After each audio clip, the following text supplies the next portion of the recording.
Hello and welcome to another episode of the e-commerce money map podcast. I've got a special guest for her with us. Her name is Jessica Coster. Jessica Totillo Coster. Did I pronounce it okay, Jessica? Yes, you did. Awesome, great. So good to have you. Very excited about what we're going to talk about, an important topic, and that's how to bring traffic and how to bring how to sell more products, more services, more products and more services. Yeah, Uh, absolutely. Very quickly, I'll read your bio and then we'll kind of get it right into the questions. So, Jessica is an e commerce and email marketing strategist for scrappy entrepreneurs. After 20 plus years in retail, owning her own multi six figure brick and mortar boutique, and 3 years as the only employee of a seven figure e commerce store, now she's sharing everything she's learned the hard way so you don't have to. Jessica works one on one with e commerce clients, hosts the e commerce Badassery podcast, and is the founder of the Lounge, an educational membership for e commerce business owners. Very accomplished, and you've been in this e commerce space for many, many years. Uh, what's your journey been like? What are some big lessons, Jessica, like you've learned for yourself being in business, in having your, are there like one or two distinct things that you can think of that come to your mind? Oh boy. Yes, there are. So just a quick little bit about my background is that e-commerce store that I worked for, it was a brick and mortar company who decided let's do e-commerce. And I had a little bit of e-commerce experience at some previous jobs and I had been at the company so long, so they threw me into that position. I cried so much at that job, but I learned more in those. I think it was a total of 5 years running that side of the business. It's all very blurry now. But I learned so much in that time. And there's two things that I really took away with me that I try and tell anyone who will listen who's running an e-commerce business. One is you while you don't have to do everything in your business, you absolutely cannot grow that way. It's important that you are dangerous enough in everything so that when you hire someone to help you, Hmm. you know that they know what they're doing. Hmm. Because I have worked with some not so great consultants in the past, and it wasn't until later on where now I can spot the holes, right? Because now I understand what it's supposed to look like when they're doing a really good job. So that is something that I recommend. I know there are things that we don't want to learn because they're no fun. And I'm sure you hear that too. Like nobody wants to play with numbers unless you love them. But it is really important that you understand enough about everything in your business. So that's number one. And number two, when in doubt, go back to the basics of business. Understand your customer, serve them, focus on them. What do they need from you? Show up the way they need you to be, and just like avoid all the shiny objects, which is really hard to Hmm. do in business. But it really does just come down to what your customer needs and how you can serve them. Wow, Jessica, you said it so well. I feel like we can end this interview right now, and you've given enough value, really, Oh, thank because you. it's number one was and what comes to my mind is you want to delegate, don't abdicate. And in order to delegate, we've got to know enough, right? You, in your words, Mm, enough to be dangerous, but you got to know enough to be able to have that conversation with that service provider. So we cannot abdicate. And Jessica, you don't know how many people make that mistake of they abdicated and they're like they think they hired someone and then they leave it on their own. It's too important not to be involved in that, especially when it comes to marketing and customers and all that yeah, stuff, it's right? so So, important.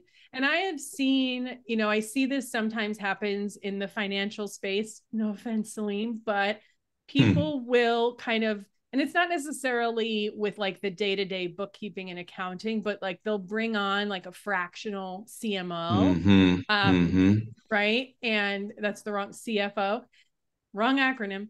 And then that person is just looking at the numbers as the numbers without really thinking about how, okay, if I stop spending on ads, for instance, what is that going to do to my overall revenue and bottom line, right? They just see this really big line item. And I think sometimes, and I don't think it's the fault of the consultant. They're trying to do a good job. They want you to see success. They're trying to make you enough money to cover what it costs to have them, right? But they're just not going to understand your business the way you understand your business. So it is just really important. It's not a micromanage, right? You want them to be responsible for their success and failure, but you do need to just have a pulse on everything that's happening. So important. Yeah. Yeah. And, really related to that, and then we'll jump on, to the next question there is, you don't, it's not about learning so much that you can do it on your own and for you to become a do it yourself, because then it's taking away from it's taking you away from where you need to focus time on as the owner and so Right. forth. So it's just knowing enough to have this, conversation. So let's shifting gears, talking about marketing, growth, traffic on a website. Talk to us about user experience and talk to us about SEO. What are some things to keep in mind when thinking about when doing that? Yeah, absolutely. So when it comes to SEO, when it comes to creating the experience on your website, when we talk about things like your navigation and your homepage, your collections, things like that, is clear over clever. So a lot of the time we get really into the creative marketing side of our business. Most product people that I know and work with, they do it because they love the product and it's a hobby of theirs, or it's something they created to solve a problem they had. And so they really go into it with this just excitement and creativity behind it without really thinking of what that looks like to the customer and to search engines. And that's why boiling it down to clear over clever. When you are doing things like setting up your navigation menu, naming your product collections, what are you putting in that top banner on your homepage? We have to be really intentional about what we're writing there, because not only does it help the customer get where they're trying to go in as few clicks and with the least amount of confusion as possible, but Google needs to understand what your website is about so it can send you the right traffic. And we can dive into those a little bit deeper if you want, but from a high level, always clear over clever. Makes sense. So clear over clever. And I think users on a website, they prefer that. They favor that. And so does Google. Yeah, 100%. There's an example, and I don't remember whose story this is. It wasn't my story. I heard it somewhere else, but it was a client of hers who sold these curated boxes that parents could send their kids off with when they go to college. And she was calling them survival kits. And she was getting all of this traffic to her website, and she had really terrible conversion. And when she dug in a little bit more, it was doomsday preppers were getting sent to her website because of the word survival kit. And so it just wasn't specific enough to the product that she was selling, and the internet was confused about who to send to her. So those are the kinds of things we want to avoid. Yeah, yeah. We hear a lot about content, creating content, how important it is. Love to hear from you, your take on what is content. Perhaps give us some examples of content, creative content strategies that that have been used in the e-commerce space with online shoppers. Yeah. So one of the things that a lot of people will wonder and ask is, should I have a blog as an e-commerce website? And 99% of the time, the answer is, yeah, if you have the means, the time, the bandwidth to do it, it can be a really great way to attract traffic to your website. The trick is we have to be, again, very intentional about the kind of content that we're creating when we do this. So the person who is going to discover your e-commerce website through a blog post is going to be someone very early in their journey, right? They're likely just searching for a solution to their problem. They're trying to get some information. So that is the kind of content you should be creating and have that live on your website. The other thing is when you do create that content, and we'll talk a little bit about what it should be, is we want to make sure that we're putting product in it and featuring products in it. So a lot of times I see e-commerce business owners will create this really great blog post and they'll kind of subtly mention their product, but it's not obvious to the user where to go and get that product. So I want you to put full-on product listings in there and make it super simple so the customer can just buy, solve their problem in a matter of minutes. We love that. In terms of what type of content and what you should talk about, you have to really take like a zoomed out view of this customer and think about what are the questions they're searching for answers to. How do they word the problem that they're experiencing? And there are tools like Answer the Public, Google search suggestions are a great place to get some ideas. And if you need inspiration for how to do this really well, there's two brands. One of them is called the Man Registry. They sell groomsmen gifts and things like that. And then Beard Brand. So I don't know if you're familiar with them. The founder, he was a content company before a product company. He started YouTube videos teaching men how to groom and take care of their beards. And then he created the product line to go with it. And they have carried that content first approach. And they've been in business for years. They're huge. They're amazing. And then the Man Registry, you'll see their content is all about wedding preparation, when to get your groomsmen his gifts and what are the best gifts. And you'll see that they pop up on page 1 for multiple queries related to the groom planning the wedding. So it's a really great strategy. It takes a while. We have to be patient with it. But it's that long term will serve you for years to come. And so it is a long-term investment. And yeah. How long is the investment, and what does an e-commerce brand do in the short term? Great question. The answer is it depends.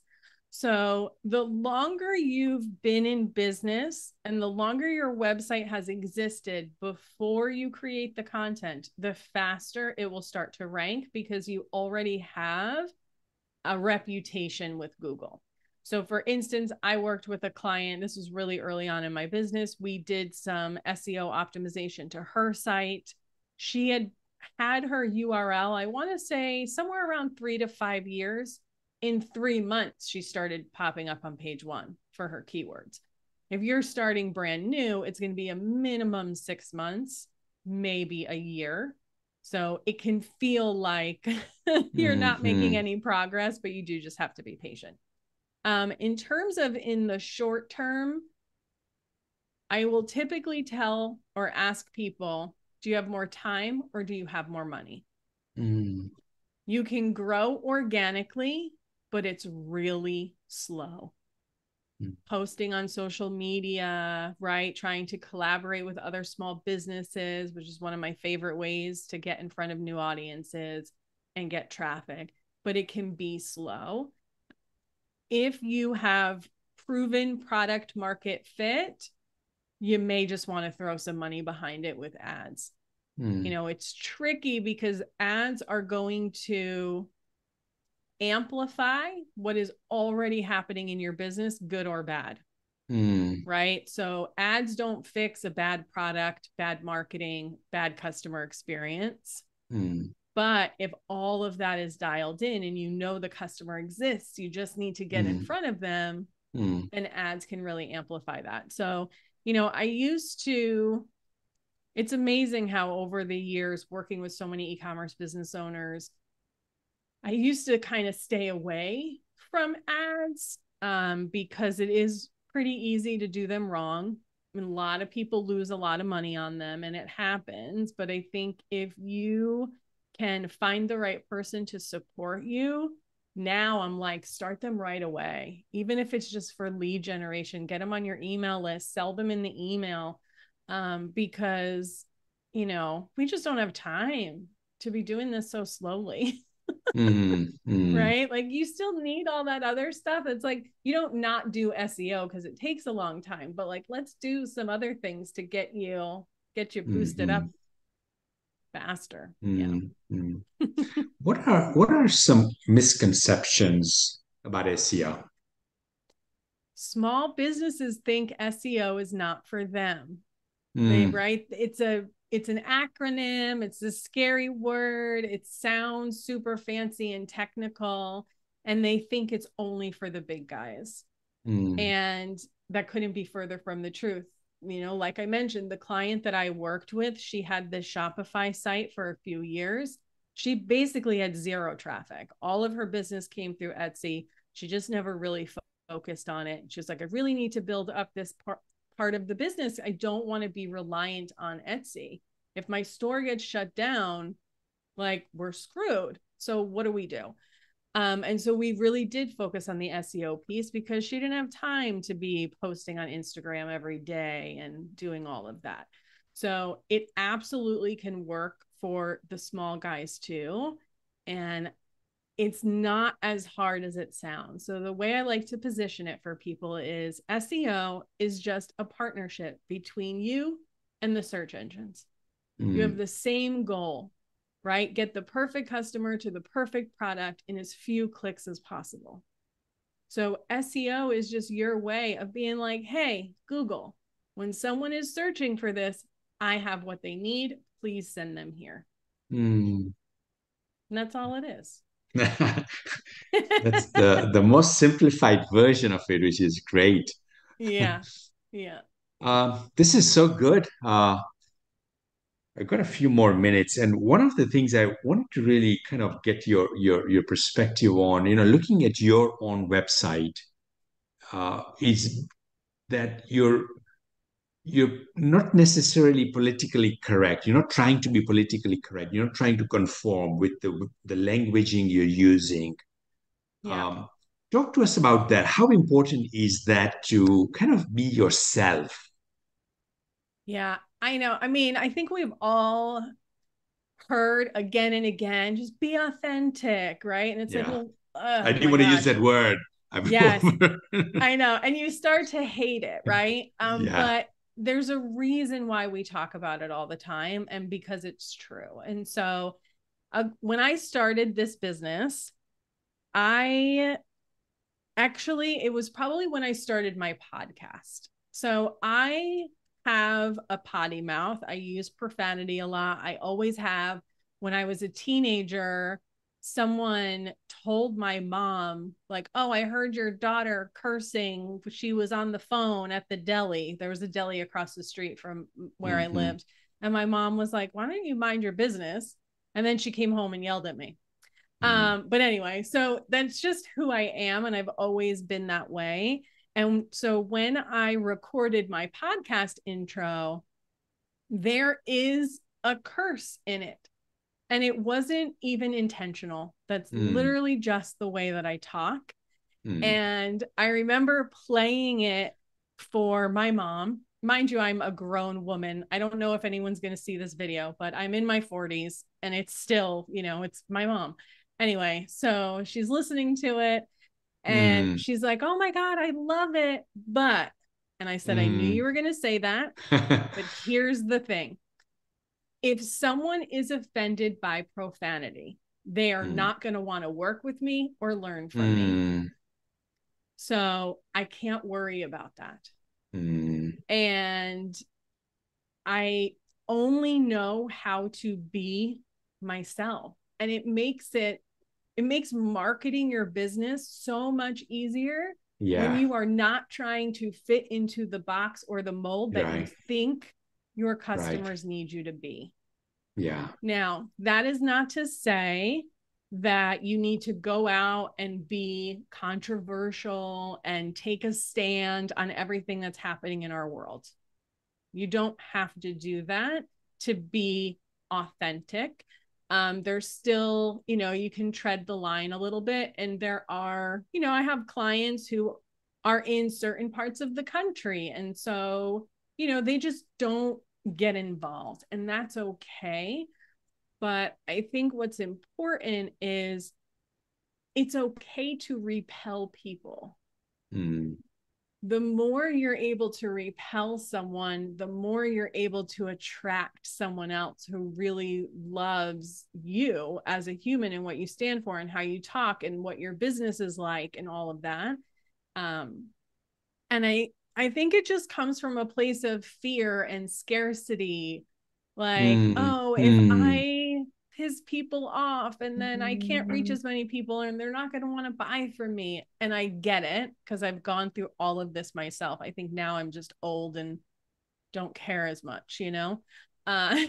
Comes with age and experience. But I think that these days, especially, people want to buy from people.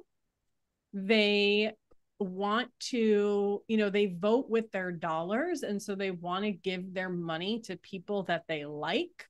And Mm. as a small business, this is your superpower. The big brands can't do it.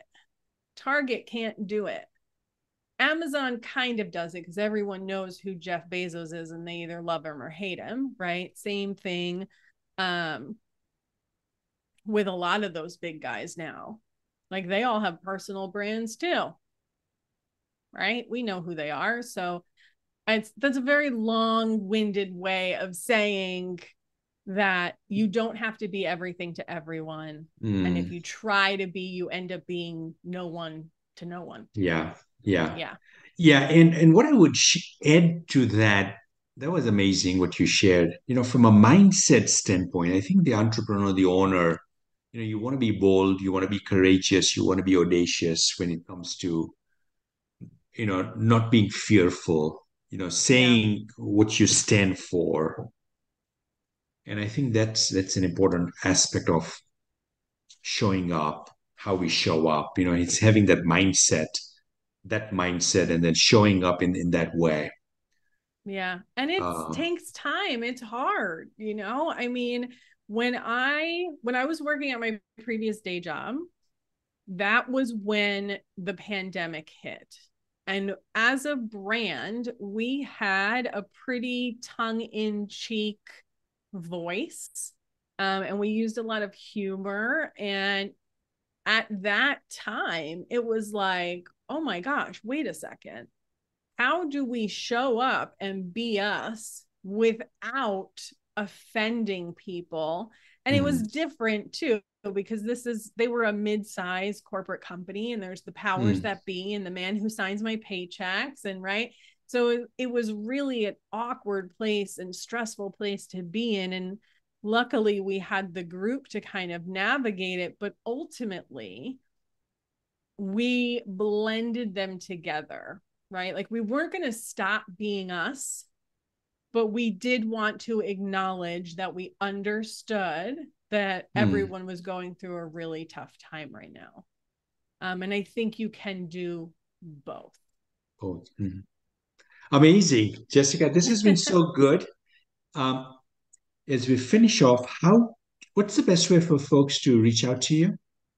Yeah. So if you actually go to ecommercebadassery.com/money map, all one word, and I have a special gift there for you. I'm not going to tell you what it is because I'm a marketer and I need to leave a little mystery so that you'll take action to check it out. Awesome. That's generous of you. So we'll have the link there. Just Yeah. one more time, Jessica. Say what it is. The URL. Yes. eCommerce Badassery, BADASSERY jessicapeters.com/money map. Great. Jessica, this was fun. I really enjoyed it. Got a lot of good stuff from you. Thank you. Yeah, thank you so much for having me. I had a blast. Awesome. You take care. You too.